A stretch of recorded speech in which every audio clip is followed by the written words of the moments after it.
You talk a lot about purpose, why we are created as humans and why we're here. Like, what is the purpose of life? Why have we been given life? I think we're here to struggle and to learn. I don't think we're here to be happy. That's why when we keep going back to the happy argument, I've always found that kind of frustrating and annoying. Yeah. When someone goes, oh, but I want to be happy. Why? Why? Why do you want to sit there and laugh? Like you were happy your entire childhood. That's your happy days. You're allowed to be happy as a kid. It's all over now, right? You're a man. You have responsibilities. I think we're here to do important things, and important things are going to be difficult, and they're going to be hard, and you're going to get frustrated. But that's what gives you purpose. I think we're here to struggle. I think we're here to endure pain. Yeah. I think we're here to just see how hard we are to kill. I think that going through terrible things and living through them and coming out the other side is one of the most fantastic things about being human. I think that it's almost like once you understand what life is really about, there's no emotion which isn't enjoyable. The only emotional state which can be seen as detrimental is feeling nothing at all. But if you're sitting at home and you're feeling truly heartbroken, at least you're feeling something, right? And I think that's the whole part of being human. I think we're here to struggle. I think we're here to go through pain. I wake up each day and go, what can I attack? What problem can I solve?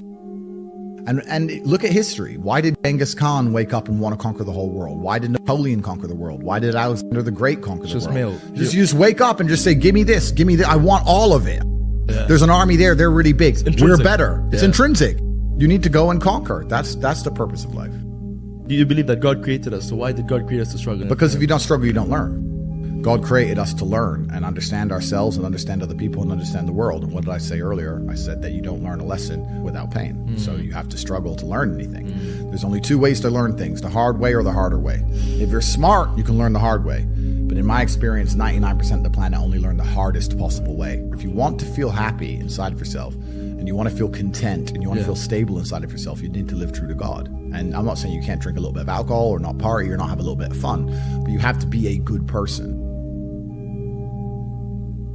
I don't believe in the societal paradigms in which they have tried to construct this idea of happiness. I don't believe or subscribe to the way that happy and sad is currently understood by the masses of the population. I think if you are anything less than absolutely distraught, you are happy. You're a version of happy.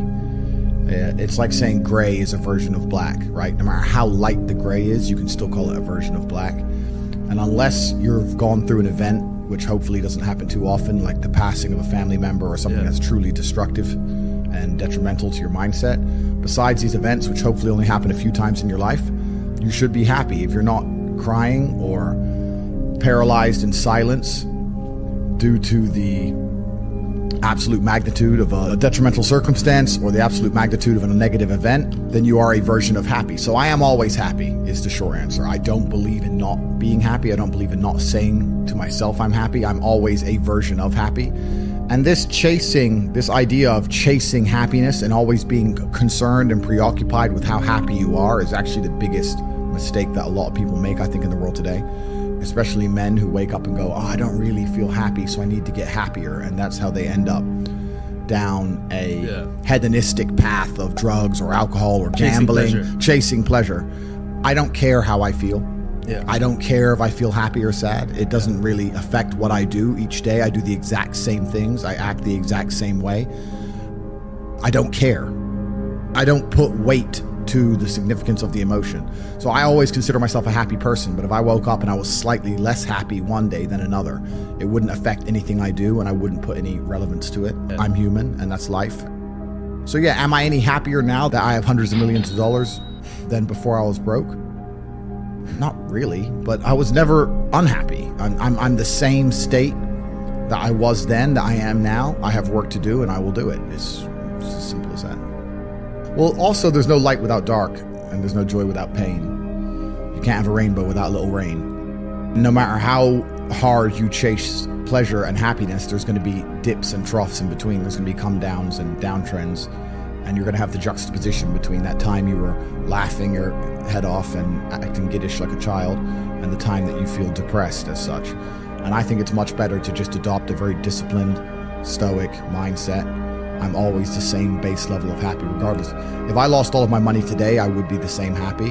If my net worth quadrupled, I'd be the same happiness. But as long as I'm alive and the people I care about and love are alive, and as long as I get As long as God gives me the honor of doing my duties and providing for the people I care about, as long as I get to wake up and know that there's a whole bunch of people in the world who need me and I get to work hard to please them and do good for society and good for the world, then I'm a vessel of God, and I'm happy enough to survive. That's all I look at it as. I don't ever consider how do I feel. That doesn't cross my mind. I have things to do. I'm too busy. I have things to do every single day. I have very important things to do, and how I feel really is not going to affect how I complete those tasks. And when I speak to men, they say I'm unhappy or I need to be happier. I think that's absolutely the wrong frame of life. You're a man, you have duty, you have honor, you have things you should be doing regardless of how you feel. And the people who are perma-obsessed with happiness or sadness, I just think it's the wrong paradigm to view the lens of life. I think you should get up and do what needs to be done.